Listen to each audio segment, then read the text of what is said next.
Bonjour, bienvenue sur la chaîne Cyril et ses jeux.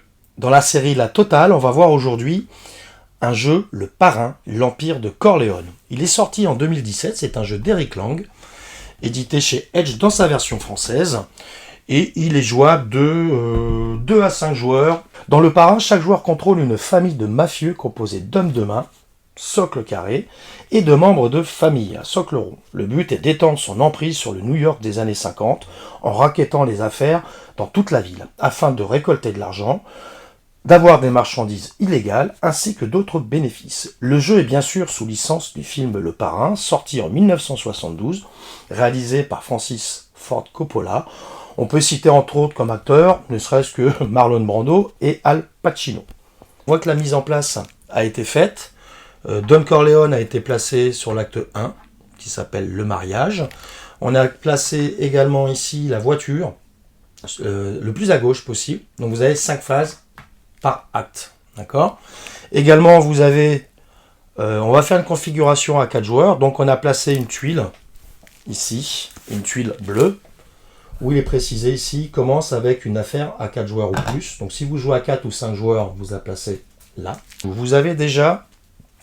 Ne pas oublier bien sûr de mettre les boulots.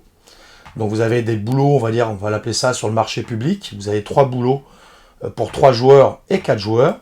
Et vous avez également à 5 joueurs, ne pas oublier d'en mettre un 4e là-haut. Vous avez toutes les cartes ressources. On va appeler marchandises illégales. Donc vous avez l'argent sale, vous avez les flingues, vous avez l'alcool et vous avez les narcotiques. Narcotiques, on va dire que c'est un joker. Vous pourrez en avoir seulement si vous sortez une tuile rouge à faire spécifique aux narcotiques. On verra ça plus tard. Également, alors pour info, vous avez 8 cartes marchandises illégales de chaque. Également, vous avez de l'argent. Alors l'argent, ce qui est important de comprendre, c'est qu'on ne peut pas faire la monnaie. C'est-à-dire qu'on ne peut pas échanger un 5 contre un 3 ou un 2. Voilà. On ne fait pas de monnaie et s'il y a plus de 5, par exemple, on prendra un 3, s'il y a plus de 3, on prendra un 2. S'il n'y a plus de stock, on est obligé de prendre la monnaie inférieure à la monnaie qu'on aurait dû prendre. Également, il faut savoir qu'il y a 120 cartes au total et vous avez 30 cartes pour chaque tas d'argent. On a placé les tuiles ici. Donc vous avez 8 tuiles bleues, 4 tuiles rouges. Et on mettra donc une tuile bleue au premier acte, une tuile bleue au deuxième acte, et au troisième et quatrième acte, on mettra une tuile rouge. On a placé ici nos membres de famille, c'est-à-dire que là, on a placé, chaque joueur a placé un membre de sa famille pour l'acte 2, et un membre de sa famille pour l'acte 4. Alors il faut bien dissocier, il faut savoir que dans le jeu, on nous explique que vous avez le don, vous avez le consigliere, et vous avez donc l'héritier. Ce sont des membres de famille. Alors c'est bien de le savoir, mais il n'y a pas vraiment de gameplay associé, il n'y a pas de différence de la manière de jouer, ça reste un socle rond, point. C'est un membre de famille. C'est comme ça qu'on considère les choses. On n'a pas oublié, bien sûr, de mettre les alliés, ici. Pareil, même chose. Ici, vous avez de 3 à 4 joueurs, 3 ou 4 joueurs, 4 joueurs ou plus, pardon, oui. 4 joueurs ou plus, vous mettez 3 alliés. À 3 joueurs, vous allez mettre que 2 alliés disponibles. Et si vous jouez à 5 joueurs, vous mettrez un 4e allié ici. On est prêt pour l'explication de règles. La mise en place a été faite. Donc le parrain, les règles sont hyper streamlinées. Elles sont très simples. On a déjà bien sûr déterminé au préalable un premier joueur qui va prendre le petit token ici. Et chaque joueur aura fait sa main avec un 1, un 2, un 3. Et également 2 boulots tirés au hasard. Une fois après avoir mis les boulots sur le marché public ici.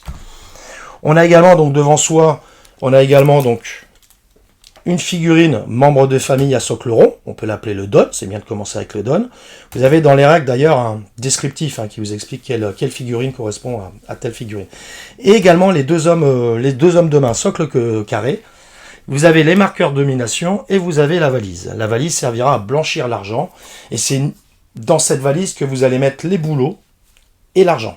Et uniquement ça. Vous ne mettrez rien d'autre dans la valise. C'est comme ça qu'on va compter les points en fin de partie. On gardera uniquement l'argent qu'on a mis dans sa valise. Et juste également le nombre de boulots qu'on a par rapport aux couleurs associées. Vous verrez plus tard dans la vidéo, je vous présente en détail les figurines qui ont été peintes par mes soins. Où je vous explique vraiment qui est qui. Donc ça rentrera dans dans l'optimisation du matériel. La vidéo va se composer de voilà, l'explication des règles, aux facts surtout, aux errata, parce qu'il y a quelques petites choses à voir, donc c'est bien de le savoir. Et également, comment on peut optimiser le matériel. Et puis, en dernier point, je vous donnerai les points forts et les points faibles de ce jeu. Alors pour les règles, je vous disais, elles sont assez simples. On détermine le premier joueur. Une fois qu'on a déterminé le premier joueur, donc il va jouer en premier, on tournera après dans le sens horaire. Donc déjà, première action, vous voyez qu'ici le marqueur de police, il est sur l'ouverture du business. Donc on va tout simplement ouvrir une nouvelle affaire et on mettra dans le sens chronologique, on voit que le 1 est prêt à mettre ici sur le 2. On vient d'ouvrir une nouvelle affaire. À l'acte 2, ce sera pareil. On mettra ici. Donc c'est peut-être bien de le prévoir. On va faire la deuxième phase, qui est vraiment le cœur du jeu. C'est la phase qui dure le plus longtemps, où chaque joueur, dans le sens horaire, va faire une action parmi 4. Vous allez soit jouer un membre de votre famille, socle rond, soit jouer à socle au carré, donc un homme de main, sont appelés communément figurines. On place un socle rond, on place un socle carré, respectivement donc membre de famille ou homme de main. On va jouer un allié, puisque plus tard dans la phase de jeu, vous verrez qu'il y a une phase d'enchère où on pourra recruter un allié. Ou alors on fait un boulot. C'est-à-dire qu'on peut faire un boulot soit qu'on a dans sa main, donc pour rappel ce que vous avez en main, vous pouvez regarder ce que vous avez dans votre main, bien sûr, mais les autres n'ont pas à savoir ce que vous avez dans votre main, bien évidemment. Donc on fera soit un boulot qu'on a dans sa main, ou soit un boulot sur le marché public. Quand on fait un boulot, il n'est pas rempli immédiatement. C'est-à-dire que s'il n'y a plus de boulot sur le marché public, il n'y en a plus. On le remplira seulement au prochain acte. On doit faire à son tour juste une action, et après c'est à l'autre joueur, dans le sens horaire, de faire une action parmi les 4, pareil également, l'autre joueur une action parmi les 4, etc., etc. Après, quand ça revient au premier joueur, il fera une action encore parmi les 4. C'est-à-dire qu'il y a un point important déjà à savoir, c'est qu'on arrête son tour de jeu quand on n'a plus de figurines devant soi. C'est-à-dire que si vous avez posé la dernière figurine, si vous posez la dernière figurine, vous savez que vous ne jouerez plus dans cet acte-là. Donc ça, c'est vraiment important de savoir ça. C'est-à-dire qu'il y a vraiment un système de temporisation qui peut s'opérer. C'est-à-dire que si on pose sa figurine, on sait qu'on a fini l'acte. Et si on a un boulot qu'on voulait faire en utilisant les ressources, on ne peut pas. C'est-à-dire qu'il faut vraiment faire d'abord le boulot en utilisant les ressources, venir aux 4 actions possibles. Donc la première action, poser une figurine. Quand je pose une figurine membre de famille, je vais le mettre, déjà si je mets un rond, par exemple là, je vais déclencher sur ces 3 territoires, puisque vous avez une adjacence. Ici, ça touche là, touche là, touche là. Donc j'ai matérialisé les territoires par les petits marqueurs blancs. Les territoires, vous en avez 7 dans le jeu. C'est important de le comprendre. Central Park n'est pas vraiment un territoire. On verra avec les cartes grises tout à l'heure. Ici, donc, 7 territoires. Vous avez, c'est bien inscrit les numéros. Voilà, il est adjacent à lui. Il va racketter indirectement chaque territoire. Qu'est-ce que ça veut dire indirectement? C'est-à-dire que vous allez voir, ici, on peut racketter que indirectement. De toute façon, vous n'avez pas des emplacements carrés. Donc, on va dire qu'il va faire ceci. Il va faire, donc, ceci. Et il va faire ceci. C'est-à-dire qu'il va pouvoir blanchir de sa main 2 argents sales, qu'il va pouvoir mettre dans sa valise. Et le but, pour rappel, c'est bien sûr mettre de l'argent dans sa valise. Et également prendre un flingue. S'il s'était mis ici, là, il aurait pioché 2 cartes boulot, il en aurait choisi une. C'est important d'avoir du boulot quand même. Il aurait, pareil, même chose pour ici, il aurait blanchi un argent de sa main pour le mettre dans sa valise. Et il aurait pris un flingue. Voilà pour l'exemple. Racketter indirectement, c'est toujours la partie haute des tuiles à faire. Voyons maintenant, quand on pose une... Et là, ça y est, il a fini de jouer. C'est le tour du prochain joueur. On n'a qu'une seule action. Supposons que le joueur d'après, lui, on va le laisser là. Supposons que le joueur d'après, lui, se dit, tiens, je vais me mettre ici, il va racketter directement ce coup-ci, et il va prendre un flingue. Si c'était mis là, il aurait pris donc de l'alcool. S'il s'était mis là, il aurait récupéré le marqueur premier joueur, ok, uniquement valable pour le tour d'après, et il aurait pris $1. Voilà pour l'exemple. Autre action possible, vous pouvez très bien faire un boulot.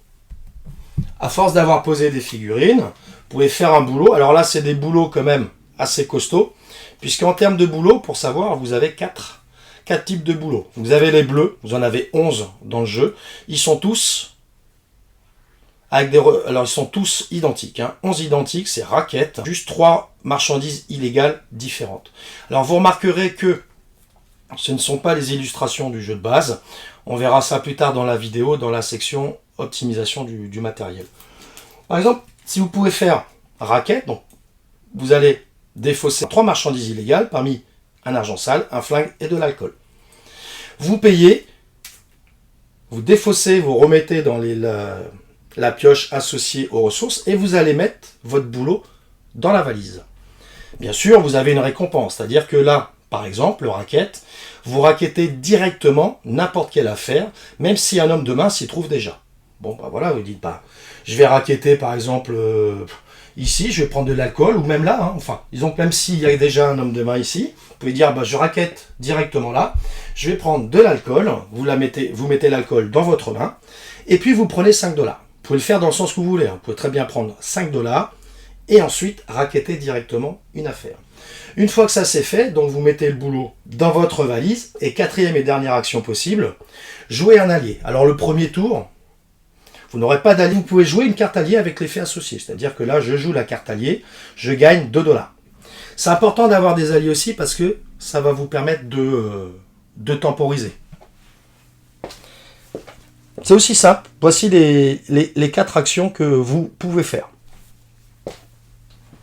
Une fois que tout le monde a joué sa dernière figurine, on passe à la phase domination et on va compter tout simplement le nombre de figurines que vous avez par territoire. Alors je vais mettre quelques figurines ici. Donc là on va calculer la domination de territoire. Alors on a des marqueurs domination ici. Et on commence par ordre chronologique du territoire. Là par exemple territoire 1, lui il est tout seul. On regarde aussi éventuellement s'il y a des membres de famille adjacents. Il est tout seul, il va mettre son marqueur territoire ici. Territoire numéro 2. On suit, là, il n'y a personne, donc personne ne met de marqueur ici, puisque personne n'occupe. Là, territoire numéro 3, il y a une égalité, ok, donc personne ne met de marqueur. Ici, il est tout seul, le 4 d'abord, le 4, il est là, personne ne s'est mis, donc on ne met pas de marqueur. Là, le vert l'a mis, mais on va commencer d'abord par le 5, il est tout seul, le 6, égalité, 3 joueurs à égalité, 4 joueurs même à égalité, personne ne prend. Et le 7, 2 contre 1. Et donc le vert prendra la domination ici. Après maintenant, parce que avec les alliés, vous pouvez récupérer, vous avez quand même parmi les alliés, vous avez 3 figurines. Vous avez donc ici, vous avez le capitaine de police. Vous avez le maire et vous avez donc le chef du syndicat. Alors chef du syndicat, lui, il peut se mettre uniquement sur une case carrée. D'accord? Lui, le maire, il va se mettre sur un emplacement rond de membre de famille. Et lui, le capitaine de police, il va se mettre vraiment sur un territoire. Attention, le capitaine de police, quand vous l'utilisez, ne peut pas se mettre à Central Park. Central Park n'est pas un territoire. Et ici, on va le mettre ici. Trouver à calculer la phase domination comme ça. Une figurine, c'est pas parce que vous avez la figurine comme allié avec vous que ça va faire, on va dire, le rouge à le chef du syndicat. C'est pas parce que le rouge a le chef du syndicat avec lui qu'il va faire rouge plus considéré que rouge. Le chef du syndicat est à lui, donc il est rouge. Non, pas du tout. C'est pas 2-0 là. C'est vraiment 1 contre 1. On considère les socles noirs comme une couleur neutre. On ferait 1 contre 1, et dans ce cas-là, il n'aurait pas la majorité du territoire non plus, puisqu'il y a égalité. Il faut vraiment, pour dominer le territoire, il faut vraiment avoir la majorité absolue. Il faut vraiment être strictement supérieur. Là, 1-1, il y a égalité, donc il n'y a pas de majorité. Même chose pour ici. Le maire est là. Vous voyez, si le maire avait été ici, il y avait 2 1, 1. Donc le vert, comme il avait 2 contre 1 quand même, c'était bon. Là, il est adjacent là et là. Pareil, même chose, 1 contre 1. Donc il n'y aurait pas eu de marqueur domination ici. Voilà pour la domination. Ensuite, on arrive sur la phase d'enchère. Donc chaque joueur va prendre dans sa valise de l'argent et miser ce qu'il veut. Alors, c'est l'acte 1. On a mis bien sûr là les alliés par rapport à l'acte. Il y a 3 paquets d'alliés. Il y a quoi dans le paquet? Il y a 6 alliés. Et il y a 3 paquets de 6, respectivement pour l'acte 1, l'acte 2 et l'acte 3. Donc là, bien sûr, on a mis pour l'acte 1 les alliés. Et là, on va commencer. Donc plus on avance dans les actes, plus les alliés, on va dire, sont puissants. Bon, c'est bien d'avoir quand même des cartes alliées, je vous ai dit, ça permet de temporiser, puis de faire l'effet quand même associé, c'est pas mal quand même. Donc là, l'allié, on va arriver dans sa phase d'enchère, et chaque joueur, donc vraiment dans son coin, secrètement, va miser une somme par rapport au billet qu'il a dans sa valise, pour tout simplement recruter, le corrompre l'allié. Donc ça peut être 1, 2, 3, 5, ça peut être ça. Ça peut être 0 aussi, il n'est pas obligé de miser. En revanche, si jamais il doit récupérer, celui qui ne mise 0, dans tous les cas, ne récupérera pas d'allié. Il faut minimum miser 1. En même temps, chacun va révéler la carte argent qu'il a mis dans sa valise. Je vous fais la manip. Imaginons, il y a ça. Voilà, il est comme ça, face cachée, il mise comme ça, et en même temps, tout le monde révèle. Voilà. Donc lui, il a misé 3. L'autre joueur a misé 2, un autre joueur a misé 1 et un autre joueur a misé 0. Si jamais il y a une égalité, on va trancher dans le sens horaire par rapport au premier joueur. Une fois qu'on a recruté l'allié, on le met dans sa main. On va le jouer le tour d'après. Enfin, dernière phase, vous avez la phase du tribut Odon. C'est-à-dire que là, on est vraiment dans la gestion de main. C'est-à-dire qu'il va falloir optimiser toutes ces actions. Parce que là, vous voyez, à la fin de l'acte, on doit avoir maximum en main 5 cartes. En fin de l'acte 2, 5 cartes également. En fin de l'acte 3, 6 cartes.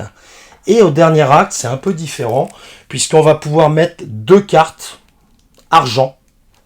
Puisqu'il n'y a que des cartes argent qu'on peut mettre directement dans sa valise. L'idéal, c'est d'optimiser sur 2 cartes 5 avant donc de compter les points de fin de partie. Une fois qu'on a terminé toute la phase de jeu, on revient ici, on prend le marqueur Don Corleone, on le met là, et on recommence toute la phase. Ici, on se rend compte qu'on a des figurines à récupérer, donc chaque joueur récupérera une figurine, membre de famille, devant soi, qui pourra jouer, bien sûr, à l'acte 2. Chaque joueur se retrouve avec 2 figurines membres de famille et 2 figurines hommes de main. Également, une fois que ça c'est fait, on va mettre une nouvelle tuile business, donc bleu toujours, qu'on va mettre ici. On a 2, on regarde le prochain numéro, donc c'est 3, qu'on va mettre donc ici. Donc là c'est l'hôtel Edison. On pourra racketter indirectement de l'alcool et on pourra racketter directement de l'alcool plus une carte argent. Là on va bien sûr enlever ou resetter les cartes alliées. On mettra l'acte 2 pioché au hasard parmi les 6 alliés de l'acte 2 et on continue encore une phase de jeu. Si les boulots, s'il restait un boulot, on enlève tous les boulots et on remet 3 nouveaux boulots. Et c'est reparti pour une phase de jeu jusqu'à la fin du jeu. Là, attention, là on mettra pour l'acte 3 une tuile rouge. Les tuiles rouges sont un peu spéciales. Alors il n'y en a que 4 dans le jeu, mais les tuiles rouges sont un peu spéciales. Pourquoi? Parce qu'on va avoir la possibilité d'avoir des narcotiques. Ok. Donc 2 tuiles rouges, vous avez la possibilité d'avoir des narcotiques. Et 2 autres tuiles rouges, il n'y a pas du tout de narcotiques. C'est vraiment là, on va blanchir de l'argent au maximum, où on pourra un petit peu transférer sa main. Par exemple, là, vous défaussez 3 cartes, c'est bien pour épurer sa main. Vous défaussez 3 cartes, peu importe de votre main, pour prendre un 3 et un 5. Ça peut être bien aussi si on sait qu'on a des boulots qu'on ne pourra pas faire ou autre. Hein. Là, à l'acte 3, on mettra ce coup-ci une tuile rouge et on la mettra donc 3 et on regarde 4 ici. Ok, elle a tiré au hasard, on la met là. Voilà, on continue comme ça jusqu'à la fin du jeu. Et comment on gagne à ce jeu? Tout simplement en ayant le plus d'argent possible. Donc l'argent, comment on compte les points de victoire? Donc déjà, on va compter, chaque joueur va compter l'argent qu'il a bien sûr mis dans sa valise. On va faire également des points de victoire par rapport aux couleurs de boulot qu'on a. En cas d'égalité, tous les joueurs concernés quand même reçoivent le bonus de 5. Donc on va regarder les 4 couleurs et on va trier. Et en fonction des couleurs, on va dire, bon bah voilà, j'en ai 3, t'en as 3 aussi, t'en as 2. Toi t'as une bleue, bon bah voilà, bah les 2 joueurs à 3 boulots vont prendre 5 $. Attention, il n'est pas obligé. Les 5 $, c'est même s'il y a plus de 5 $ ici, il prend quand même 5 points. Hein. On dit 5 $, mais ça reste des points de victoire en fin de partie, donc pas besoin d'avoir des cartes argent disponibles ici. Et ça, on verra dans la fac tout à l'heure. Et également, je ne me suis pas trop attardé, mais sur les marqueurs domination, tour par tour, il faut savoir que vous allez empiler les marqueurs domination comme ça. Hein. D'accord. Et en cas d'égalité, vous voyez là, il y a une marqueur domination, il y en a un pour chaque. En cas d'égalité, on va compter également, le marqueur qui est au-dessus. Donc vous avez également pour chaque territoire 5 $ de récompense en plus.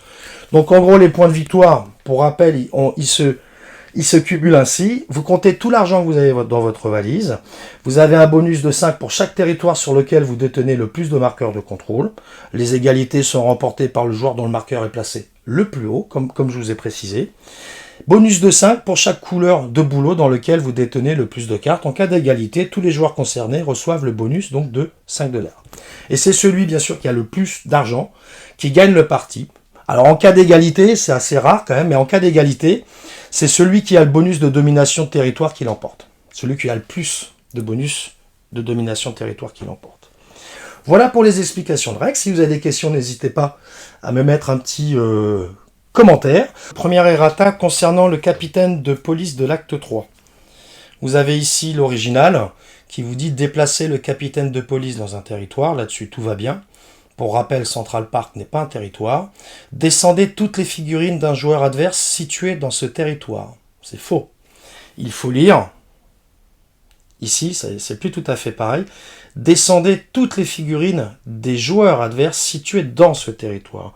C'est-à-dire que là, vous ne choisissez pas qu'un seul joueur. Vous descendez toutes les figurines des joueurs. On verra dans la fac ce qu'on peut descendre réellement ou pas. Également, même chose, c'est un peu sur le même thème. Hein. Là également, concernant la voiture piégée, même chose, descendez toutes les figurines d'un joueur adverse situé dans un territoire. C'est pas ça qu'il faut lire, c'est un peu comme le capitaine de police. Il faut lire descendez toutes les figurines des joueurs adverses, hein, situés dans un territoire. Donc tous les joueurs adverses. On va voir maintenant la fac à ces questions. Alors d'un point de vue général, est-ce qu'on peut, quand le jeu vous dit prendre ou gagner quelque chose, vous mettez dans votre main de carte et non dans la valise. La deuxième phase. Alors quand un joueur prend le marqueur premier joueur, il casse l'égalité si le territoire est dominé. C'est-à-dire que là, clairement, si vous avez quelqu'un qui est là, qui domine ce territoire-là, alors il y avait des petites... quand même, parfois, ça arrivait où les joueurs ne comprenaient pas. Là, vous récupérez le marqueur premier joueur. Bon, c'est le seul moyen de changer de premier joueur, c'est en allant ici. Mais si le territoire est dominé, c'est le joueur actif qui, dans tous les cas, celui qui a posé donc son homme de main, qui prendra le marqueur premier joueur. Lui, en aucun cas, le propriétaire du territoire ne récupère ce marqueur. Non, non. C'est lui, le joueur actif, qui récupère le marqueur premier joueur. Également, dans tous les cas, oui.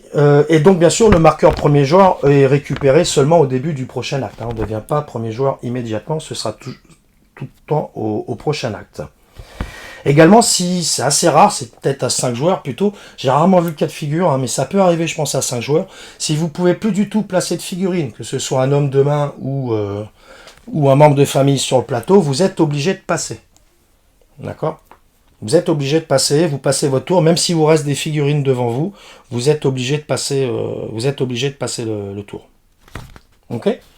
Également, vous pouvez...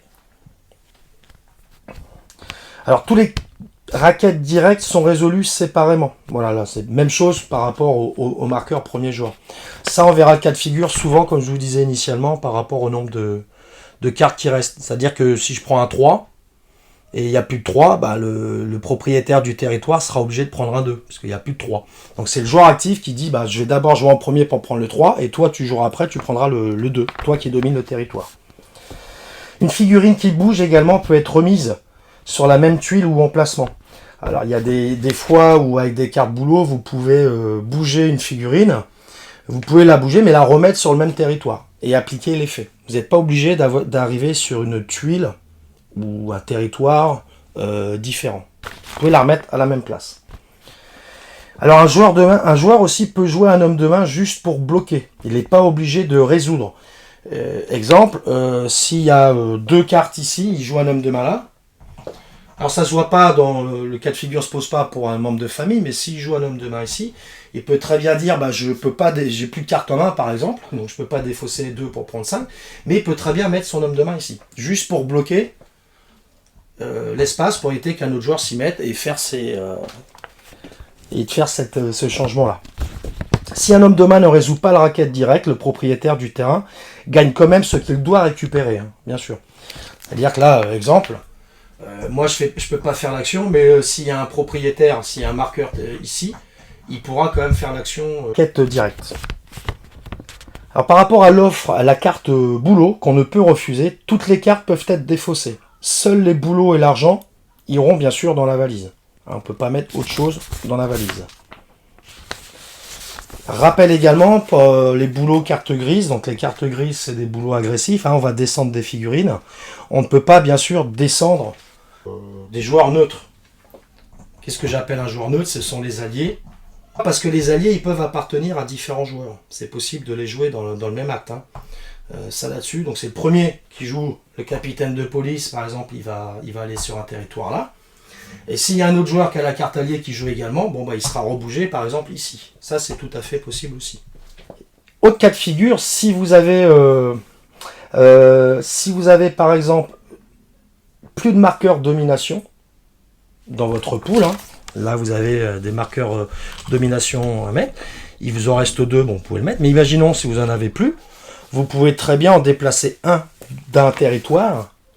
Par exemple, un territoire où vous savez que vous êtes un petit peu largué pour la domination, là, bon, bah, vous pouvez très bien en prendre un et le mettre sur un autre territoire, même si vous n'en avez plus devant vous. Également, est-ce qu'on peut récupérer les alliés des actes précédents? On n'est pas obligé de les défausser lors du tribut, donc bien sûr. Les alliés, vous pouvez très bien, vous faites ce que vous voulez avec les alliés. Hein. C'est considéré lors de la phase, la dernière phase du tribut au don, considérez-les comme une carte normale. Soit vous les gardez, ou soit vous les défaussez. Par exemple, vous avez 2 capitaines de police, 2 alliés de l'acte 1 et de l'acte 2. Est-ce que c'est bien d'avoir 2 capitaines de police dans la main? Vous pouvez défausser celui de l'acte 1 et garder celui de l'acte 2, par exemple. Est-ce que ça vaut le coup d'en avoir 2? C'est vous qui voyez. Parce qu'il faut savoir que plus vous avez de cartes alliées en main, plus ça va vous pourrir un petit peu votre main, parce qu'il ne faut pas obliger qu'il faudra avoir un certain nombre de cartes en main à la fin de l'acte. Hein. Donc ça peut... voilà, c'est un choix à faire. Et c'est aussi le cœur du jeu, c'est ça, c'est l'optimisation de main de cartes. Également, par rapport aux cartes alliées, justement, alors vous avez des alliés auxquels il y a eu quelques petites questions. Vous avez par exemple le bookmaker à la petite semaine. Là, le souci, on prend l'argent, bien sûr, directement. Dans la réserve, vous n'avez pas besoin d'avoir l'argent dans votre main pour mettre dans la valise. Non, non, on prend l'argent dans la réserve, mais directement dans la valise. Et également pour la gestionnaire des preuves de la police, on ne peut pas prendre de narcotiques. Hein. C'est clairement précisé, où c'est soit l'argent sale, soit l'alcool, ou soit le flingue. Mais on ne peut pas prendre de narcotiques, bien sûr. Vous avez l'iconographie qui est claire. Voilà pour les quelques questions qu'on peut se poser. On va regarder maintenant un petit peu ce qu'on peut améliorer comme matériel. Clairement, dans le jeu de base, c'est voilà, hein, carte grise, carte verte. Alors ça, c'est Marlon Brando, là, il me sort par les yeux, là. Vous voyez ce que je veux dire. Donc il était quand même plus sympa de faire... Alors ça, j'ai pris ça sur... J'avais pris ça sur... Il y avait un fil sur Trick Track. Je ne sais plus s'il faisait encore l'impression. Vous pouvez vous renseigner peut-être. Allez sur Trick Track, regardez le fil. Vous recherchez le parrain, vous tomberez sur le fil. Sur le forum de discussion. Donc, vous voyez, ça fait quand même plus sympa. Alors, il y a juste la carte qu'on ne peut refuser. Ça va bien avec justement le... quand on connaît le film. Et ça, là cette photo, elle va très bien avec cette carte-là. Mais quand on n'a que ça comme photo, bon, il y a un moment... Surtout que l'illustrateur, c'est Karl Kopinski quand même, donc il y avait matière à se faire plaisir. Bon, question de budget peut-être, je ne sais pas. Ça fait quand même sympa. Il y a une petite carte aussi. Alors ça, c'est dans le jeu de base VF, c'est prends les cannelloni. Donc c'est des pâtes, hein, je crois. Alors qu'il faut lire prends les cannoli. Et on voit d'ailleurs dans le film. Alors cannoli, c'est un petit gâteau italien. Et là, dans le film, c'est au moment où voilà, il sort de la voiture avec son petit paquet de gâteaux, avec ses petits paquets de cannoli. Et dans le film, même le film, je crois qu'il y avait eu une erreur de traduction. Il disait cannelloni, alors que c'est cannoli. On le voit quand il sort de la voiture, hein, avec son petit paquet de gâteaux. Il sort de la pâtisserie là. Donc voilà pour ça aussi. Il y a quand même, on voit bien pour ceux qui connaissent le film, c'est quand même plus sympa d'avoir cette image là où bah, tout de suite on se remet dans le film, quoi. C'est quand même plus agréable. Et donc cannoli. Voilà, il y avait ça. Également une petite mini extension était proposée. Imaginons lors de l'acte 3 et de l'acte 4, vous sortez 2 tuiles rouges et vous tombez par exemple sur celle-ci. Pardon, pas ça. Celle-ci. Et là, il n'y a pas de narcotique. Bon, c'est dommage, mais il n'y aura pas de narcotique. C'est-à-dire que là, jusqu'à la fin de partie, il n'y aura pas cette ressource joker qui permet quand même d'optimiser à fond. Alors ça, c'est un exemple, hein, ça peut être pour autre chose. Donc ce que vous pouvez faire, il y avait un petit deck de cartes aussi, c'est que vous pouvez rajouter, par rapport au nombre de joueurs, donc ça c'est des bleus, c'est un peu comme les cartes raquettes, c'est bleu, sauf que vous pouvez rajouter expropriation.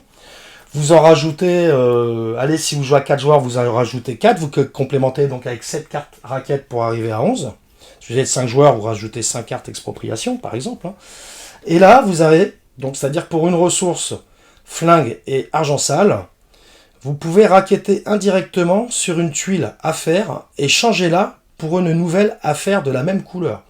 Donc ça permet de changer la tuile, hein, dans l'ordre de votre choix et en conservant toute figurine dessus. C'est-à-dire que clairement, bah, soit vous faites le racket indirect, hein, de la tuile en question, ou soit vous la changez, vous faites le racket après indirectement par contre. Donc on prendra en compte uniquement la partie haute. Et vous gagnez bien sûr les sous, donc c'est 2 x 2. Voilà, ça peut être sympa pour varier un petit peu les parties quand on a déjà bien poncé le jeu, et vous savez que moi j'aime bien poncer mes jeux. Également, on a l'infirmière de garde. Donc acte 1, acte 2, acte 3. L'acte 1, jusqu'à la fin de l'acte, un de vos hommes de main ne peut plus être descendu. Donc vous le marquez avec le petit token blanc que j'avais par exemple tout à l'heure. Un homme de main, bah, bien sûr c'est lui. Bah, vous dites, voilà, clairement, je joue ma carte alliée, et lui, il ne peut plus être descendu jusqu'à la fin de l'acte, bien sûr. Là, sur l'acte 2, bah, ce sera un membre de famille, ce coup-ci. Donc, c'est les membres de famille, on sait qu'on les aime bien, ils apportent pas mal de choses quand même. Donc, lui, il peut plus être descendu. Et l'acte 3, ça peut être au choix, soit un membre de famille, ou soit un homme de main. Alors, pas les deux, hein, mais c'est l'un des deux. C'est-à-dire que ça vous laisse un petit peu plus de variabilité là-dessus. Voilà, ça vous pouvez rajouter ça, c'est encore un peu différent. On a envie quand même de rusher sur l'infirmière de garde et on aura tendance, pour protéger bien sûr ces figurines, et on aura tendance à miser pas mal, hein. Si elle sort dans le pool ici des alliés, on aura tendance à avoir des enchères plus élevées que la norme. C'est souvent comme ça que ça se passe. Voilà pour les errata, voilà pour les petites améliorations qu'on peut faire du jeu. Ça change quand même beaucoup de choses. Vous avez remarqué aussi que les figurines étaient peintes. Donc bien sûr, dans le jeu, elles ne sont pas peintes. Et donc, ça rajoute quand même un petit truc sympa aussi sur le plateau. Je vais d'ailleurs vous montrer ces figurines si vous voulez faire connaissance avec les figurines peintes. Juste là, on va regarder ensemble les différents clans, qui est qui. Et on fera un petit gros plan sur les peintures. Maintenant, ce que je pense du jeu, moi, le jeu est très bon. Le jeu est très bon, est-ce qu'on peut l'appeler un jeu passerelle? Ça se joue très très bien. 4 actions disponibles. Si on n'a plus de figurines devant soi, ben on peut plus faire d'action. Donc clairement, il faudra bien faire les boulots avant, bien anticiper. Je prends les ressources à ce moment-là, je peux faire le boulot là. Je pose ma dernière figurine, je peux plus jouer, je ne peux plus rien faire après. Donc c'est clairement ma gestion de main, ma gestion de ressources. C'est pas compliqué, 4 actions seulement. Bon bah voilà, hein, chacun fait une action, on tourne. C'est hyper streamliné, c'est les jeux d'Eric Lang. De toute façon, Eric Lang, moi j'aime bien. Si on regarde la trilogie, hein, les fameux Blood Rage, Rising Sun, Hank, on pourrait parler de Chaos dans le Vieux Monde aussi. Bloodborne, hein, enfin c'est plutôt Michael Shannon, mais il a plutôt participé, il a également participé à ce projet. Bon voilà, moi j'aime beaucoup ce que fait Eric Lang. Et le Parrain, clairement, voilà, c'est un très bon jeu passerelle et c'est quand même une durée de jeu. C'est clair que 4 joueurs, ça peut être 2 heures les premières parties. Après, quand tout le monde connaît le jeu, ça peut être 1 heure et demie. Moi, je joue beaucoup à 4 joueurs au Parrain. C'est la configuration que je préfère. Tout le monde connaît le jeu. Je dois avoir au moins une cinquantaine de parties. D'ailleurs, la boîte, on sent elle a pris un petit peu. Elle a été rafistolée. Mais voilà, c'est un super jeu. Chaque fois que je le sors, même avec des non-joueurs, il capte assez vite les règles et c'est vraiment l'éclate, quoi. C'est un super jeu. Alors il y a quand même des points faibles. Les points faibles, c'est clairement ce que je vous ai dit. Hein, c'est quoi ces illustrations identiques? Les boulots, toutes les cartes sont pareilles. Mais pourquoi avoir fait ça, hein? Pourquoi avoir fait ça? Ça doit être une question de budget, les droits coûtaient cher. Parce qu'il faut savoir que ça n'a pas été un Kickstarter, hein, qu'une mini-note nous habitue au Kickstarter. Mais pourquoi, franchement, avoir mis ces cartes boulot, là, les illustrations toutes identiques? Bon. Le prix du jeu à la sortie aussi, il était assez cher, surtout que c'était bien avant l'inflation. Hein. C'est un jeu qui est sorti pour rappel 2017. Il était à l'époque à plus de 80 euros, pas loin de 90 euros, je crois. Il était entre 80 et 90 euros. C'est cher. Maintenant, bon, il a été en promo hein, pendant un moment où ils l'ont bradé, je crois, à moitié prix. Et clairement, c'était une super affaire. Ils l'ont fait, je crois, à un moment à 40 ou 45 euros. Il fallait se jeter dessus. Hein. L'inconvénient, voilà, c'est que le jeu, il est très très très compliqué à trouver en neuf, voire quasiment impossible. Sur le marché de l'occasion, quand il y en a un, les prix s'envolent. Donc si vous avez le Parrain chez vous, gardez-le, jouez-y. Si jamais vous l'avez pas sorti pour le moment, profitez-en pour le ressortir. Vous avez vu quelques petits points de règle quand même. Le livret de règles est assez clair, mais avec les petites choses. Si vous n'aviez pas l'information, profitez de rejouer avec les nouvelles réponses aux questions que vous auriez pu vous poser quand vous avez joué au jeu. Donc voilà, c'était Cyril et ses jeux. Je vous laisse regarder si ça vous intéresse maintenant les figurines en détail. Un petit gros plan, voilà, c'est un petit bonus. Et puis sinon, je vous dis à bientôt. Et pensez à jouer à vos jeux et poncez-les. Bye bye. Alors pour la famille Mazzullo, je vous présente Don Mazzullo à gauche. Là, au centre de l'image, vous voyez le consigliere, l'héritier et les 2 hommes de main. Pour la famille Vitale, maintenant, vous avez Gianni Vitale. Ici, vous avez sa conseillère, Sofia Vitale. Là, vous avez l'héritier, Tancredi Vitale. Et les hommes de main. Autour de la famille Matarazzo, vous avez ici le Don, le conseiller, l'héritier, on sent qu'il n'est pas venu pour rigoler lui, et les 2 hommes de main.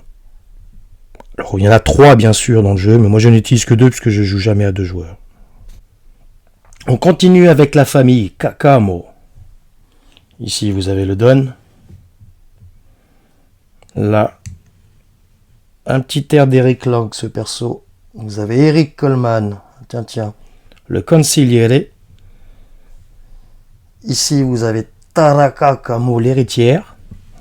Là, un peu forcé sur le maquillage. Et donc, vous avez les 2 hommes de main. Passons à la famille Pizzino. Le Don.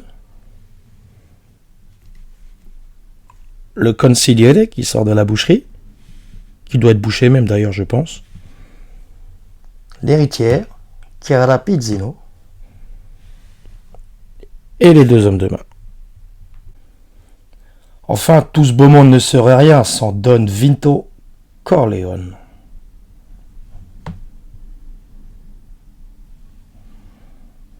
Et voici nos alliés.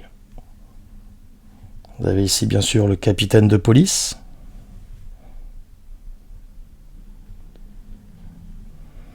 Le maire, monsieur le maire. Donc tous ces gens-là sont corrompus, hein, bien sûr. Et également ici, le chef du syndicat.